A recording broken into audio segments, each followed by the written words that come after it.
Hello friends, welcome back to Surabhi की पाठशाला। आज की इस वीडियो में हम पढ़ेंगे topic why business organisations should assume social responsibility. So basically हम पढ़ेंगे सोशल रिस्पॉन्सिबिलिटी की importance for any business organisation. Let's start with the first point, justification for existence and growth. अगर किसी भी एक ऑर्गेनाइजेशन को ग्रो करना है मार्केट में या इवन एग्जिस्ट करना है, even if an organisation wants to stay in the market and grow, social responsibility निभाना बहुत ज़्यादा ज़रूरी है। It is very important to obey the social norms or to have something good for the society, positive for the society, ताकि society की भी growth हो, साथ में बिजनेस भी स्टे कर सके। The prosperity and growth of any business is possible only through continuous service to society. Next point is long term interest of the firm. अगर किसी भी बिजनेस ऑर्गेनाइजेशन को लंबे टाइम के लिए एक ऑर्गेनाइजेशन में सर्वाइव करना है तो उनको सोशल रिस्पॉन्सिबिलिटी का ध्यान रखना है, सोसाइटी का ध्यान रखना है, कस्टमर्स को अच्छे प्रोडक्ट सर्व करने हैं, प्रोडक्ट या सर्विसेज। क्योंकि अगर आप वन टाइम प्रोडक्ट दे रहे हो, ज़्यादा पैसे चार्ज कर रहे हो या एडल्टरेशन कर रहे हो अपने प्रोडक्ट्स में, तो आप ज़्यादा टाइम के लिए मार्केट में सर्वाइव नहीं कर पाओगे। So social responsibility improve the image of the enterprise. अगर आप सोसाइटी के लिए अच्छा कर रहे हो तो आपकी ऑटोमेटिकली इमेज इम्प्रूव होगी, which in turn is long term interest of the firm, which is actually is in the interest of the business. For example, if a business spends money on education, environment, etc., it will create a favorable condition for its prosperity only. अगर हम किसी के लिए अच्छा कर रहे हैं तो वो हमारे लिए beneficial होगा. Next point is avoidance of government regulation.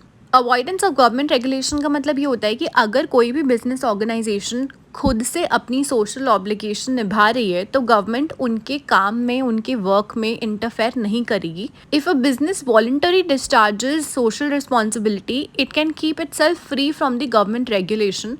A business should assume social responsibility to avoid government regulation. Government की इंटरफेरेंस अपने काम में अगर आप नहीं चाहते हो तो एज एन ऑर्गेनाइजेशन और अ फर्म आपको सोशल रिस्पॉन्सिबिलिटी खुद से निभानी चाहिए। Fourth point is maintenance of society. It is desirable that business enterprise should assume social responsibility to protect the interest of all the stakeholders. Stakeholders कौन होते हैं? जैसे कि हमारे शेयर होल्डर्स, हमारे कस्टमर्स, सप्लायर्स, इन सबको मिलाकर स्टेक होल्डर्स बनते हैं। तो एक हमारी ये मैंडेटरी रिस्पॉन्सिबिलिटी बनती है कि हमें उनके साथ अच्छा बिहेव करना चाहिए।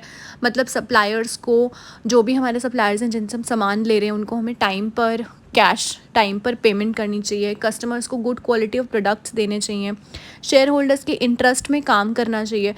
ये छोटी छोटी चीज़ें मिलके आपकी रिस्पॉन्सिबिलिटी बनाती हैं towards the society. Next is availability of resources. जो भी रिसोर्सेज होते हैं ना हमारे पास, इधर फाइनेंशियल और ह्यूमन रिसोर्स, हमें उस तरीके से उसे डिप्लॉय करना चाहिए, उस तरीके से उसे यूटिलाइजेशन करना चाहिए कि वो सोशल बेनिफिट्स हमें दे या सोशल प्रॉब्लम्स को सॉल्व करे। Firms have valuable financial and human resources which can be effectively used for solving the social problems. हम as a business unit और any organization काफ़ी strong होते हैं, तो we should always work in favor of the society. Last point is better environment for doing business. अगर हम social responsibility निभाते हैं, हम कौन, as a business unit और a business firm, तो एक उनके लिए ही एक अच्छा इन्वायरमेंट क्रिएट होता है। बिज़नेस करने के लिए हमें ह्यूमन रिसोर्स की ज़रूरत होती है, तो अगर हम सोशल रिस्पॉन्सिबिलिटी फुलफ़िल कर रहे हैं तो हमारे पास अच्छी एम्प्लॉयमेंट होगी, हमारे पास बेटर इन्वायरमेंट होगा काम करने के लिए। A better society produces environmental conditions more favourable for any business activities. तो एज अ यूनिट हमें इस चीज़ का ध्यान रखना चाहिए कि social responsibility is the basic need, basic issue, और हमेशा हमें वो चीज़ निभानी चाहिए। So with the last point, I have completed this topic. I hope you have understood social responsibility की importance for any business organization. Please subscribe to my channel and like this video. Thank you.